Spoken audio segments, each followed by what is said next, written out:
Bonjour Luc Alain. Bonjour Eric. Donc, est-ce que tu peux déjà commencer par nous rappeler le coco, sa vie, son œuvre et son fonctionnement en très très simplifié, bien sûr, puisque le sujet est d'une grande complexité. Alors, c'est un système qui a été mis en place avec la suppression de la taxe d'habitation sur les résidences principales, puisqu'en contrepartie, les communes se sont vues attribuer le foncier bâti que les départements percevaient chez elles. Et par définition, il est quasiment impossible que le produit qu'une commune a perdu au titre de la TH soit exactement le même que le produit que le département touchait au titre du foncier bâti. Donc, en fait, le coefficient correcteur neutralise la différence. C'est un peu le même système que tous ceux qu'on a connus en matière de neutralisation, mais avec un aspect particulier, c'est que cette fois, en fait, il est dynamique, c'est-à-dire qu'il s'applique tous les ans aux ressources perçues dans la commune. Donc, dans le principe, cette dynamique devrait être un peu plus rassurante que les anciennes compensations à l'euro, mais figées dans le temps, que nous avons eues sur d'autres dispositifs dans le passé. Ben, c'est le principal reproche qu'on leur faisait, c'était effectivement d'être figé dans le temps et de ne plus du tout tenir compte effectivement de l'évolution des bases qui avait servi au calcul du FNGIR, hein, puisque c'est essentiellement de ça qu'on Bien parle, sûr. mais on pourrait aussi parler de la compensation par salaire dans le temps. Là, il y a une logique plus active, et d'ailleurs les élus locaux avaient eux-mêmes réclamé que ce soit différent, mais on va le voir, cette logique pose quand même un certain nombre de problèmes. Bah, déjà, si l'État compensait cette dynamique, d'abord, ça peut poser des problèmes de pérennité du régime du point de vue de la soutenabilité de ceci au regard des finances publiques de l'État. Alors, c'est vrai dans la mesure où on le sait, hein, et nous l'avons montré d'ailleurs dans les cartes que nous avons publiées il y a un peu plus d'un mois, qui étaient celles de ce qu'on a appelé les cocos définitifs. Mais en fait, on va en parler, ils ne le sont plus nécessairement. On voit bien qu'il y a de la redistribution, donc des communes qu'on appelle surcompensées, c'est celles qui ont touché plus de foncier bâti et n'ont perdu de TH, au bénéfice des communes dites sous-compensées. En fait, les deux montants globaux ne s'équilibrent pas. Et l'État a été amené à mettre environ 600 millions d'euros en 2021. L'inquiétude, c'est évidemment, est-ce qu'il pourra continuer à mettre 600 millions d'euros, surtout si la dynamique du système faisait que ces 600 deviennent 700 et 800. C'est peu vraisemblable sur le second point, en tout cas.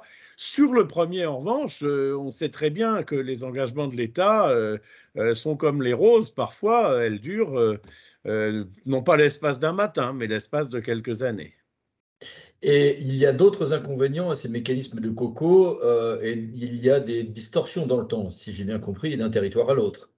Alors, il y a des distorsions d'un territoire à l'autre qui tiennent au fait que, pour diverses raisons, le taux de taxe d'habitation dans une commune pouvait être beaucoup plus faible que celui de sa voisine, ou le taux de foncier bâti dans une commune pouvait être beaucoup plus élevé au niveau du département que dans celui de la commune de l'autre côté de la frontière du département. Donc, des disparités qui parfois ne s'expliquent pas bien, qui sont difficiles à faire comprendre. Et puis surtout, un autre inconvénient, moi je trouve, c'est que en fait, le contribuable au foncier bâti ne sait plus du coup, et notamment lorsqu'il est dans une commune surcompensée, à quoi sert son argent, puisqu'une partie de l'argent s'en va, hein, Mhm. par le biais du coefficient correcteur, hors du territoire communal, hors du territoire départemental, et personne ne le lui dit, hein. Les états de fiscalité, les avis de taxes foncières ne le précisent absolument pas. Et puis évidemment, il y a l'inconvénient des communes qui perdent ce lien avec le contribuable et avec la dynamique de la recette qui est quand même perdue dans la dynamique de la population et de la valeur des biens. Alors, sur la dynamique de la population, c'est tout à fait vrai, puisque la compensation sur la taxe d'habitation perdue, elle se fait sur la base des données 2020, de la situation 2020, avec un petit problème d'ailleurs sur le taux de calcul. On pourra y revenir tout à l'heure, puisque le Conseil constitutionnel s'est penché dessus. Mais ça veut dire que toutes les nouvelles populations arrivées après 2020, eh bien, en fait, elles auraient payé de la taxe d'habitation, elles n'en payent plus, mais la commune n'a pas de compensation à ce titre.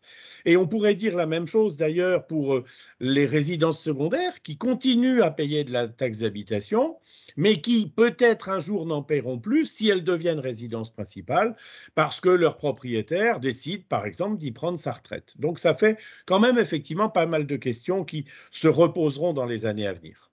Et puis il y a la question des cas des syndicats à contribution fiscalisée pour lesquels il y a eu une censure récemment du Conseil constitutionnel et pour lequel l'État va devoir revoir sa copie. Bah, évidemment, et d'ailleurs tout le monde l'avait déjà à l'époque un peu pressenti, hein. La solution que l'État avait choisie pour compenser par exemple la fiscalité des établissements fonciers ou voire la taxe GEMAPI était une solution différente. Mais là, il a fait comme si finalement les taux syndicaux n'existaient pas. Alors qu'en fait, on sait très bien qu'il suffit que le syndicat décide de fiscaliser ses contributions communales et que les communes ne s'y opposent pas pour que la commune voit baisser sa pression fiscale, alors que le syndicat, en quelque sorte, a une pression à sa place. Et c'est effectivement ce qui s'est passé dans certaines communes, notamment des Alpes-Maritimes, qui ont fait observer qu'en fait, il y a une partie de leur impôt de TH qui n'avait pas été prise en compte, qui sont allés porter cette contestation au Conseil constitutionnel, lequel leur a donné raison, alors de façon assez radicale, puisque du coup, eh bien, le texte qui fonde en fait le coefficient correcteur, pour l'instant, il est complètement dans les limbes et on ne sait pas très bien finalement comment l'État va traiter la situation. Évidemment, il va respecter la décision du Conseil constitutionnel, mais il ne faudrait pas non plus que les communes qui étaient fiscalisées en 2017 tirent un avantage du fait que peut-être elles ne l'étaient plus en 2020. Et donc, vraiment, c'est une difficulté non négligeable pour un montant estimé à environ 100 millions d'euros, hein, au maximum pour l'État. Bon, c'est pas mal. Après, au regard de ce qui nous arrive depuis 2 ans, c'est quand même pas considérable. Et à la Banque Postale, avec votre observatoire, vous avez fait pas mal de travaux, y compris des cartographies. Tu l'as évoqué tout à l'heure. Quels en sont les principaux enseignements, même si j'ai bien compris que les enseignements étaient avant tout locaux, territoire par territoire, de manière très fine. Mais est-ce qu'on peut en retenir quelques grands enseignements tout de même? Alors, ce qu'on a effectivement essayé de montrer à partir de la carte, c'est les transferts d'impôts payés des communes surcompensées vers les communes sous-compensées, mais en rappelant, et je crois que c'est très très important, que ça n'est pas un transfert de budget à budget, hein. La commune qui est surcompensée ne perd pas d'argent en fait par rapport à ce qu'elle avait avant. En revanche, les contribuables de la commune, eux, payent en partie pour leur commune et en partie pour d'autres. De la même façon que dans les communes sous-compensées, eh bien, elles voient arriver l'argent de contribuables qui ne sont pas les leurs. Ça équilibre là encore le système, mais c'est quelque chose d'assez significatif. Pour le reste, eh bien, on constate ce qu'on avait déjà plus ou moins pressenti en 2017, hein.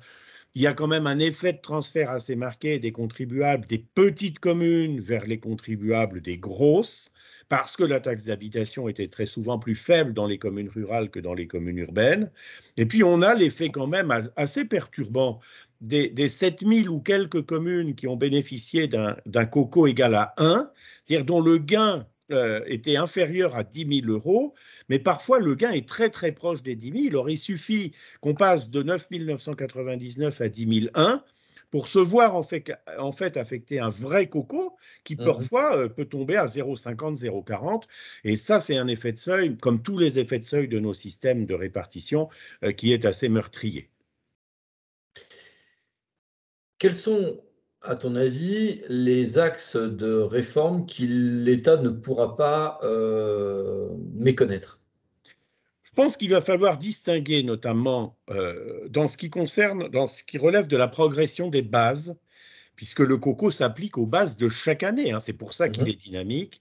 Ce qui est de la pure revalorisation forfaitaire, où tout le monde est traité de la même façon, et ce qui est soit de la création de richesses, de bases fiscales décidées par la commune, hein, sur des projets de lotissement, des projets d'aménagement, qui sont sa politique, et donc qu'elle mérite d'un certain point de vue de conserver dans ses effets.